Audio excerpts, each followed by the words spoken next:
తమిళనాడులో ఒక ఆయన బైబిల్లో సగం పుస్తకాలు కంటతో పెట్టేశాడు. ఒకవేళ ఎప్పుడైనా బైబిల్ కనుక కనుమరుగైపోయింది అనుకోండి, ఆయనకు పెన్ను పేపర్లు ఇచ్చి రాసేయంటే మొత్తం రాసేస్తాడు, సగం బైబిల్ రాస్తాడు. అంతగా బైహార్ట్ చేశారు బైబిల్. ఒకసారి ఒక ఇంటర్వ్యూ చేస్తే అందులో అడిగారు, ఏమండి బైబిల్ని సగానికి సగం కంటతా పెట్టగలిగే సామర్థ్యం మీకు ఎలా వచ్చింది? మేము కొన్ని వచనాలు చదవడానికి ఆ వాటిని జ్ఞాపకం చేసుకోవడానికి ఇబ్బంది అవుతుంది, కానీ ఎలా మీరు చేయగలిగారంటే అతను చెప్పిన మాట ఏంటో తెలుసా? అతని ఇంటిలో ప్రతి చోట కూడా దేవుని వాక్యం తగ్గించుకునేవాడట. ఆ రోజు అతను బైహార్ట్ చేయాల్సిన విషయాలను కూడా బెడ్రూమ్ లోనో, కిచెన్ లోనో, హాల్లోనో ఎక్కడ పడితే అక్కడ దేవుని వాక్యం ఉండేది. భార్య చనిపోయింది, 3 పిల్లలు, ఆ 3 బాగోగులు ఇతనే చూసుకోవాలి. ఆ 3కి భోజనం ఇతనే ఉండేవాడట, టిఫిన్లు ఇతనే చేసేవాడట, స్కూల్కి పంపించేవాడట, మరలా ఈయన ఉద్యోగం చేసుకునేవాడట. ఆ వాటితో పాటుగా బైబిల్ కూడా కంటతా పెట్టడం ప్రారంభించాడు. తల్లిదండ్రులారా, మీ పిల్లలకి ఎన్ని వచనాలు నేర్పించారు? బైబిల్లో ఎన్ని మాటలు మీ పిల్లలకు నేర్పించారు? మాట్లాడితే ఏమి నేర్పిస్తున్నాడు పిల్లలకి? ఒరే అత్తొచ్చింది కానీ పిల్లల్ని పెద్ద అడగరా, ఇదా నువ్వు నేర్పించేది పిల్లలకి?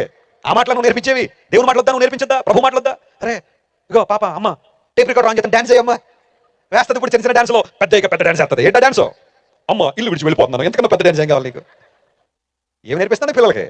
వాక్యం నేర్పించావా? కూర్చోబెట్టా దేవుని మందిరంలో, సండే స్కూల్ పంపిస్తున్న పిల్లల్ని. తల్లిదండ్రులు అంటే కొన్నిసార్లు నీ అవిదైతే పిల్లలు పాడు చేస్తున్నావు ఆలోచించే. అరే బాబులు, మేము మందిరానికి వెళ్తాము, ప్రభుని ఆరాధించుకుని వస్తాము, మీరు ఇంట్లో కార్టూన్ నెట్వర్క్ వేసుకుని చూసుకోండి.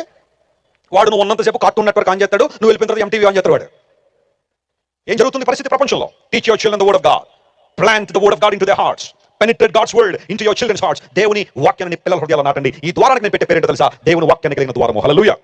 కేవలం మన ద్వారాల మీద మాత్రమే వాక్యం కాదు, ఇక్కడ ఇంకొక మాట కూడా చెప్పాలి. వాక్యాన్ని ఎక్కడ పెట్టుకోవాలి? మన హృదయాల్లో కూడా కలిగి ఉండాలి. అప్పుడు మన జీవితాల ఆశీర్వాదం చూస్తాం.